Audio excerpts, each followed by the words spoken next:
Alok Pandey the GS cracker channel में स्वागत है दोस्तों। अगर ये वीडियो आपको पसंद आए लाइक करें, सब्सक्राइब अवश्य करें, शेयर करें। दोस्तों आज का टॉपिक है पंथ निरपेक्षता तथा भारत का संविधान। दोस्तों पंथ निरपेक्षता मैंने पिछले वीडियो में बताया था कि पंथ निरपेक्षता का वास्तविक अर्थ क्या है।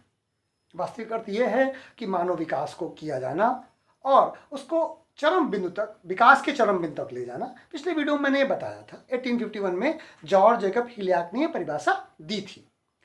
भारत में सेकुलरिज्म शब्द का प्रयोग भारत के संविधान में कहाँ कहाँ पर हुआ है, तो मुख्यतः हम देखते हैं कि भारत की प्रेम्बल या प्रस्तावना में भारत के संविधान की, तथा अनुच्छेद 25 सब क्लास 2 में भारत के संविधान की प्रस्तावना में जो सेकुलरिज्म शब्द आया है वो 42nd अमेंडमेंट से जोड़ दिया गया है, अर्थात यह बाद में जोड़ा गया है। यानी भारत के संविधान में, मूल संविधान में सेकुलरिज्म अनुच्छेद 25 सब क्लास 2 में पहले से विद्यमान था। 25 सब क्लास 2 में जो सेकुलर शब्द है उसकी अगर हम विवेचना करते हैं तो दो नजरिए से इसकी हम विवेचना कर सकते हैं। पहली विवेचना है संविधान विशेषज्ञों के नजरियों से और दूसरी विवेचना है न्यायालय की दृष्टि से। पहली विवेचना कहती है, यानी संविधान विशेषज्ञ कहते हैं कि सेकुलर शब्द का प्रयोग जब भारत के संविधान में किया गया था इस देश के धार्मिक या पांथिक बंटवारे के आधार पर, तो निश्चित है कि सेकुलर शब्द का प्रयोग धर्म के आधार पर तो नहीं किया गया होगा। अर्थात सेकुलर शब्द का प्रयोग उसी रूप में किया गया था जिसमें कहा गया था कि केवल सेकुलर का अर्थ मानव विकास से है, धर्म और रूढ़ियों से, धार्मिक ग्रंथों से परे हटकर।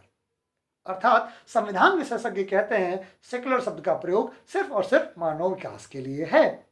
लेकिन जब हम दूसरी तरफ आते हैं, न्यायालयों की, खासकर सर्वोच्च न्यायालय की जब विवेचना देखते हैं तो सर्वोच्च न्यायालय सेकुलर शब्द को सर्वप्रथम पांथिक विचारधारा की स्वतंत्रता से जोड़ देते हैं, धार्मिक स्वतंत्रता से जोड़ देते हैं, रिलीजियस फ्रीडम से जोड़ता है। जब हम रिलीजियस फ्रीडम या पांथिक स्वतंत्रता की बात करते हैं तो भारतीय संविधान का अनुच्छेद 25 से 28 तक धार्मिक स्वतंत्रता से जुड़ जाता है और खासकर उसमें अनुच्छेद 25 आर्टिकल 25 की जब हम विवेचना करते हैं तो वो क्या कहता है कि किसी व्यक्ति को अंतःकरण की स्वतंत्रता तथा धर्म को अबाध रूप से मानने, आचरण करने और उसके प्रसार करने का अधिकार है, जिसे हम अंग्रेजी में कहेंगे profess, practice and propagate. 3P, first P profess, second P practice and third P propagate. यानी आप धर्म को मान सकते हैं, आचरण कर सकते हैं और उसका प्रसार कर सकते हैं। केशवान भारती बनाम मिनर्वा मिल्स के मामले में पंथ निरपेक्षता भारत के संविधान की बुनियादी विशेषता है, ऐसा सुप्रीम कोर्ट ने लिखित दिया है या सुप्रीम कोर्ट ने इसका की विवेचना की। क्या कि पंथ निरपेक्षता भारत के संविधान की बुनियादी विशेषता है। इस तरह से सेकुलर शब्द जो संविधान विशेषज्ञों की नज़रों में मानव विकास था, अब वह सुप्रीम कोर्ट की विवेचना से जो उसके अनंत अधिकार हैं विवेचना के, उससे वह संविधान के बुनियादी रूप में, संविधान के बुनियादी स्वरूप में शामिल हो जाता है सेकुलर शब्द, केशवान भारती और मिनर्वा मिल्स केस। उसके बाद सुप्रीम कोर्ट ने इसके सेकुलर शब्द को और एक्सप्लेन किया है और वह सेकुलर शब्द को एक्सप्लेन करते हुए कहता है कि सेकुलर शब्द का अर्थ है राज्य का कोई धर्म नहीं होगा। इसका ये कतई अर्थ नहीं है कि देश का या देश के लोगों का कोई धर्म नहीं होगा।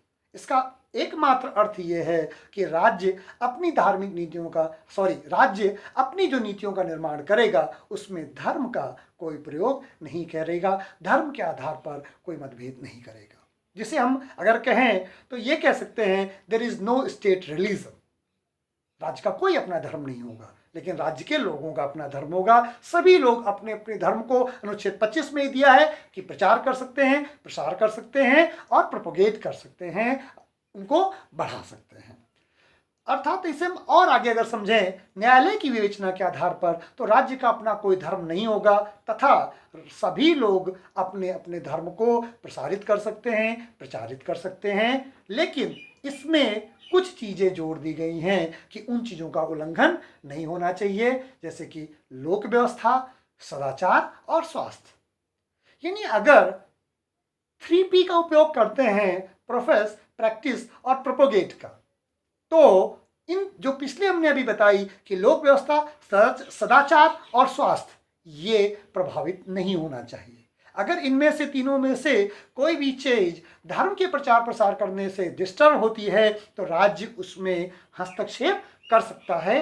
भारतीय संविधान में यह मौलिक अधिकार में लिखा हुआ है।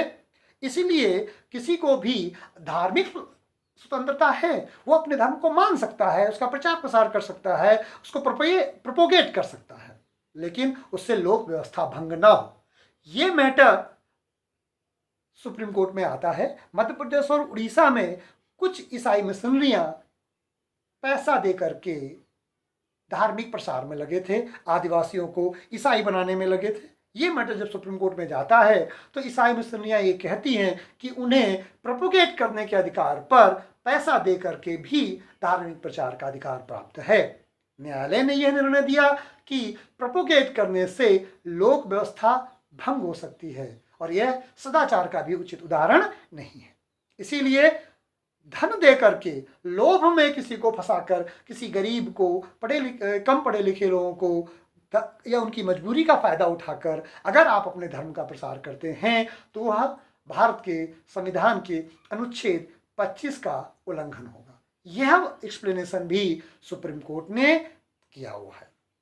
अर्थात अगर हम देखें, पंथ निरपेक्षता भारत में 1851, विश्व में 1851 में एक नए शब्द के रूप में आती है, भारत में सदियों से रहती है। वैदिक संस्कृति का उदाहरण हमने दिया ही था, जहां आप अपने धर्म के अगेंस्ट में भी एक नई विचारधारा, एक नई पांथिक विचारधारा, एक नया पंथ, एक नया धर्म आप बना सकते हैं।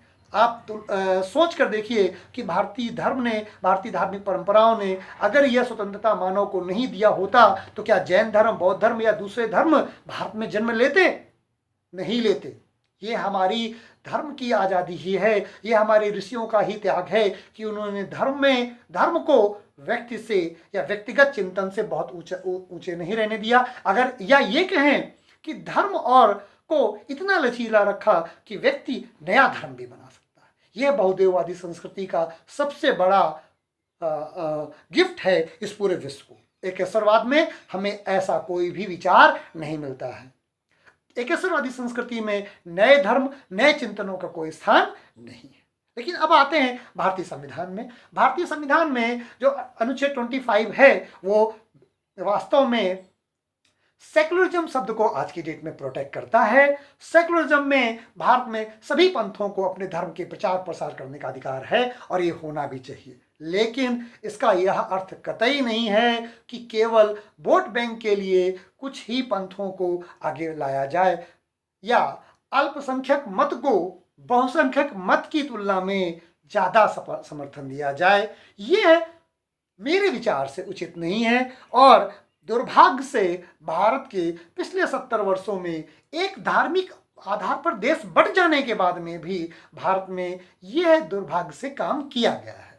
कहीं न कहीं पर बहुमत को या बहुमत की संस्कृति को दबाने का प्रयास किया गया है। ये मेरा मत है और मुझे उम्मीद है कि बहुत सारे लोग इस मत से सहमत होंगे। और सुप्रीम कोर्ट की जो परिभाषा है उसमें कहीं पर भी ये बात नहीं है कि सेकुलरिज्म का अर्थ बहुमत के लोगों को की कीमत पर अल्पमत के लोगों के धर्म को मान्यता प्रदान की जाए। यहाँ जब कहा गया है कि there is no state religion, राज्य का कोई धर्म ही नहीं होगा, तो वह फिर किसी धर्म के साथ झुका हुआ क्यों दिखे?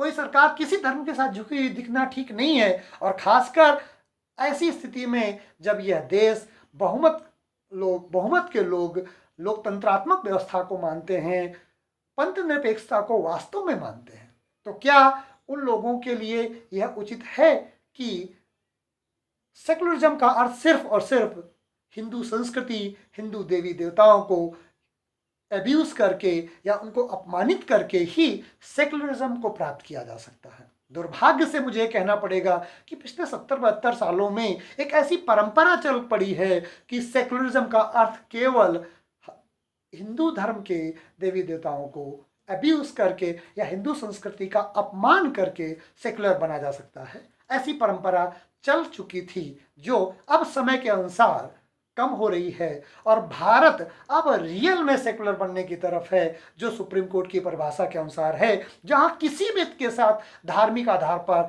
ना तो उसे समर्थन दिया जाएगा ना उसका विरोध किया जाएगा। अगर कोई राज्य धार्मिक नीति बनाती है तो पांथिक आधार पर नहीं बनाएगी। अगर कोई पंथ का व्यक्ति राज्य की सरकार के द्वारा बनाए गए नीतियों का विरोध करता है तो भी उसके साथ पांथिक आधार पर दंड की व्यवस्था नहीं की जाएगी या उसको गिरफ्तारी से या उसके खिलाफ सरकार पोलाइट रवैया नहीं अपनाएगी। ना उसके साथ धर्म के आधार पर कोई सख्ती की जाएगी, लेकिन ना उसके साथ धर्म के आधार पर कोई लचीलता का उपयोग किया जाएगा, उसको छूट दी जाएगी। दोनों गलत है। इसीलिए सेकुलर का अर्थ अगर जो सुप्रीम कोर्ट ने जो बताया है उस बात से भी सहमत होते हुए भी देखा जाए, सेकुलर का अर्थ बहुमत को दबाना और अल्पमत को के लोगों को या अल्पसंख्यक लोगों के मतों को जबरदस्ती स्वीकार करना उचित नहीं है। यहाँ पर ना तो हम अल्पमत के लोगों को दबाएं ना बहुमत के लोगों को दबाएं। शायद सेकुलर यही है। सेकुलर अर्थ का बिल्कुल मतलब ये नहीं है कि किसी मत का दमन किया जाए और किसी मत को बढ़ाया जाए। सेकुलर का अर्थ है सारे मत स्वतंत्र हैं, सब लोग अपने अपने मतों को माने और राष्ट्र को आगे बढ़ाने में योगदान दें। सेकुलर का अर्थ आपस में धर्म के आधार पर, धार्मिक मतभेद के आधार पर लड़ने से कतई नहीं। उम्मीद है दोस्तों सेकुलर को जो मैंने थोड़े से समय में अनुच्छेद 25 से जोड़ने का प्रयास किया है आपको कुछ समझ में आया होगा। फिर कभी इसको और विधिवत विश्लेषण करने का मौका मिला या लगा कि आपको अच्छा लग रहा है तो सेकुलर शब्द को और अनुच्छेद 25 से 28 को मिला करके फिर एक विवेचना की जा सकती है। तब तक के लिए जय हिंद।